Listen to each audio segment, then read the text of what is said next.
Hi friends, இன்றைக்கி நம்ம பார்க்க போகிறது மஷ்ரூம் பெப்பர் மசாலாங்க. இது ரொம்ப ரொம்ப சூப்பராக இருக்கும். நம்ம சிக்கன் சாப்பிட்ற அந்த டேஸ்ட்டு வருங்க. அவ்வளோ டேஸ்ட்டாக இருக்கும். எப்படி பண்ணலாங்கிறத பார்க்கலாம். கண்டிப்பாக மறக்காமல் நம்ம சேனலை சப்ஸ்கிரைப் பண்ணிக்கோங்க. வாங்க எப்படி பண்ணுறாங்கன்னு பார்க்கலாம்.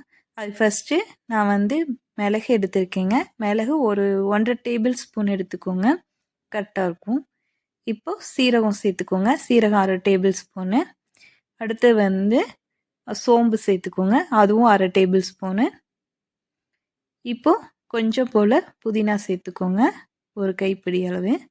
இப்போது ஒரு 10 பல் சின்ன வெங்காயம் சேர்த்துக்கோங்க. இதை லைட்டாக தண்ணி ஊற்றி மிக்சியில் அடித்து எடுத்துக்கலாங்க. இப்போ நம்ம அடித்து எடுத்துகிட்டு வந்துட்டோம். இது அப்படியே இருக்கட்டும். வாங்க நம்ம கிரேவி எப்படி பண்ணலாங்க பார்க்கலாம். ஃபஸ்ட்டு நான் ஒரு கடாயில் எண்ணெய் ஊற்றிருக்கேங்க. எண்ணெய் உங்களுக்கு தேவையான அளவு ஊற்றிக்கோங்க. இப்போது நான் பெரிய வெங்காயத்தை ஒரு வெங்காயம் பொடி பொடியாக நறுக்கி சேர்த்துருக்கேன். இப்போது ஒரு மிளகாயை கிள்ளி சேர்த்துருக்கேன். கொஞ்சம் கருவேப்பிலை போட்டுக்கோங்க. இதை நல்லா வதக்கி விட்டுறலாம். இப்போ இதை நல்லா வதங்கி வரட்டுங்க. இப்போ வதங்கினதுக்கப்புறம் நம்ம இஞ்சி பூண்டு பேஸ்ட்டு போட்டுக்கலாங்க.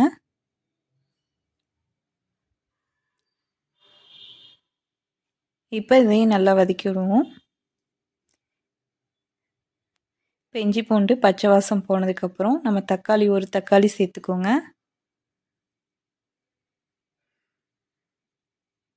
இப்போது இது உப்பு சேர்த்துக்கோங்க. இது கொஞ்சம் நல்லா வதங்கி வரக்காக குயிக்காக வதங்கிடும். இப்போது இதை நல்லா வதக்கி விட்டதுக்கப்புறம் நம்ம மிளகாத்தூள் சேர்த்துக்கோங்க. 1 ஸ்பூன் மிளகாத்தூள், 2 ஸ்பூன் மல்லித்தூள், ஒரு 1/4 டேபிள் ஸ்பூன் மஞ்சத்தூள், ஒரு 1/2 டேபிள் ஸ்பூன் கரம் மசாலா தூள் சேர்த்துக்கோங்க. இது எல்லாத்தையும் வதக்கி விட்ருவோம். இப்போ இது நல்லா ஒரு பெரட்டி வந்ததுக்கப்புறம் நம்ம மசாலா ஆட் பண்ணிக்கலாங்க. நம்ம அரைச்சி வச்சோம்ல அந்த மசாலா சேர்த்துக்குவோம்.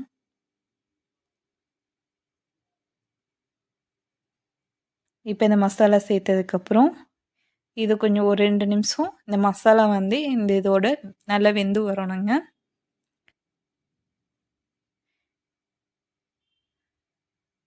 இப்போ இதை நல்லா அப்படி கிளறி விட்டுக்கோங்க.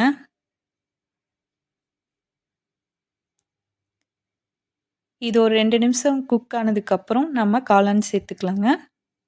இப்போ ஓரளவுக்கு 2 நிமிஷம் ஆயிடுச்சு.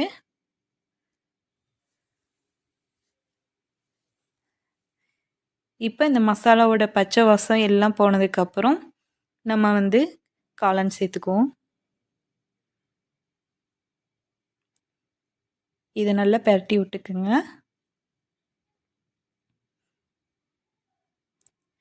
இப்போ இதுக்கு தண்ணி எதுவும் ஊற்றக்கூடாதுங்க. இந்த பெரட்டினதுக்கப்புறம் நம்ம மூடி போட்டு மூடி வச்சு ஒரு 10 நிமிஷம் குக் பண்ணால் போதும். லோ ஃப்ளேமில் வச்சுக்கோங்க.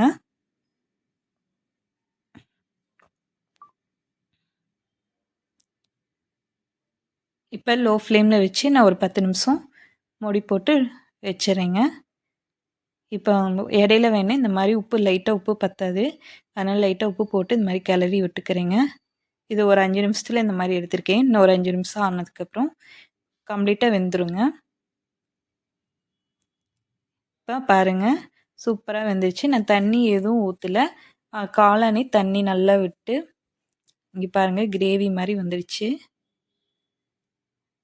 இது சூப்பராக குக்காகி வெந்து வந்துருச்சுங்க. அவ்வளோதாங்க. இப்போ நம்ம மல்லித்தழை எல்லாம் போட்டு நம்ம இறக்கிடுவோம். ஒரு நிமிஷம் விட்டு மறுபடியும் வேக விட்டு எடுத்துருக்கேங்க. கிட்டத்தட்ட இது வெந்துருச்சு, நல்லாவே வெந்துருச்சு. சூப்பராக ரெடி ஆயிடுச்சுங்க. இப்போ மல்லித்தழை போட்டு நம்ம இறக்கிடலாம். அவ்வளோதாங்க. இதை சைடிஷ்ஷாக நம்ம சப்பாத்தி எல்லாத்துக்கும் சாப்பிட்லாம். அவ்வளோ சூப்பராக இருக்கும்.